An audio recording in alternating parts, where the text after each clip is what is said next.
After years of Comey, with the phony and dishonest Clinton investigation running the FBI, its reputation is in tatters.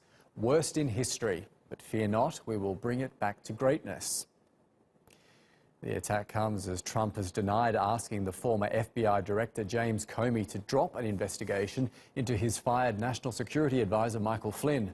Trump tweeted, "I never asked Comey to stop investigating Flynn, just more fake news covering another Comey lie."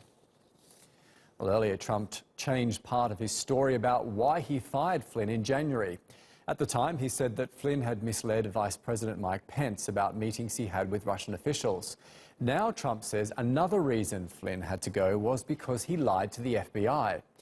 It's raised questions as to how Trump knew this 12 months ago and why he didn't reveal this to the FBI itself.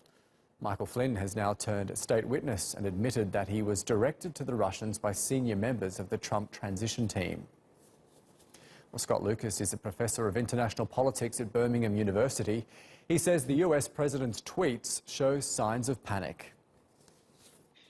Well, if you take the tweets all through the weekend, what you've got is an increasingly desperate Trump. That's for two reasons. First, of course, Michael Flynn's guilty plea in cooperation with Mueller can only point upward.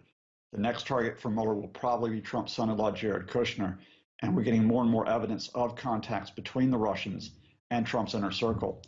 But secondly, Trump compounded this yesterday with a tweet when he said he knew Michael Flynn had lied to the FBI. He opened himself up to obstruction of justice charges. And that is, of course, because he, according to James Comey, told the FBI director to drop an investigation into Flynn. And dropping an investigation into someone who's accused of a felony is clear obstruction of justice. So that's why we have what Trump is doing today. He is attacking Comey. He's attacking the FBI. He's indirectly attacking Special Counsel Robert Mueller.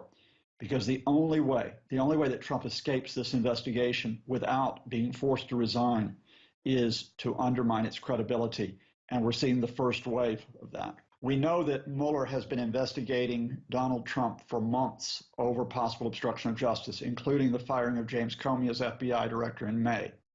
If Trump went to Comey in February, the day after Flynn had been dismissed, and told Comey to drop the investigation, that is interference in the Trump-Russia inquiry.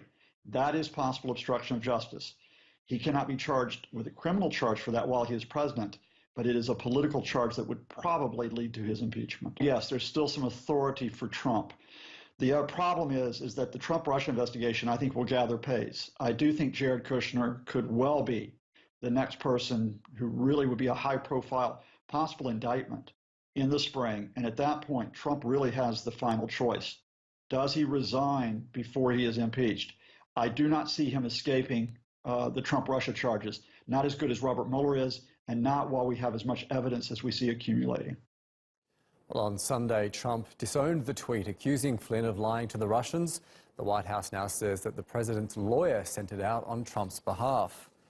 Well, for more, let's cross to Harry Horton in Washington, D.C. Harry, bit of trouble for Donald Trump. Just how much trouble is the president now in? Well, if you speak to Democratic lawmakers, specifically one, Dianne Feinstein, she says that she views the Trump tweets over the weekend an amount to obstruction of justice, which would be an impeachable offence. Even Republican lawmakers acknowledge that Donald Trump has got himself into a bit of trouble here. Lindsey Graham, a high-profile Republican senator, has said that he'd be very careful if he was the president. That's his advice to him. Of course, the most crucial tweet that Trump has sent over the past 2 days was that one early on Saturday morning when he said that he fired Mike Flynn, the former National Security Advisor, because he lied to the FBI. And of course, James Comey, the former FBI director, has testified to Congress that Donald Trump tried to persuade him to stop his investigation into Mike Flynn. So when you put those two facts together, it does provide pretty strong evidence for obstruction of justice. Now, the White House has since disowned that tweet, said it was written by Donald Trump's lawyer and not by Donald Trump Trump himself, but it does paint a pretty murky picture for the White House. Donald Trump also attacking the FBI as well, trying to undermine credibility in that institution. The former FBI Director James Comey has fired back himself on Twitter. He said, I want the American people to know the truth. The FBI is honest, the FBI is strong, and the FBI is and always will be independent. It's amazing how this is playing out on Twitter. Now, the Russian investigation is gaining traction, so where does it go now?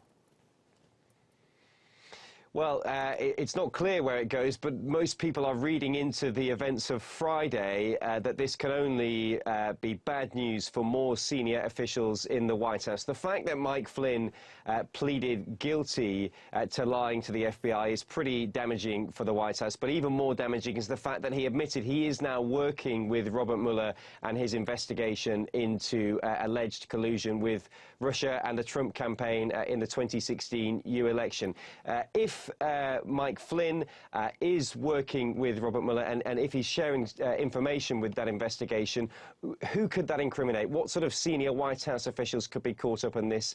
And could the president himself possibly be caught up as well? The White House was hoping this entire investigation would be wrapped up by the end of the year. It's very clear now that that won't happen, and the very big distraction that this Russia investigation has been so far will continue well into 2017 as well.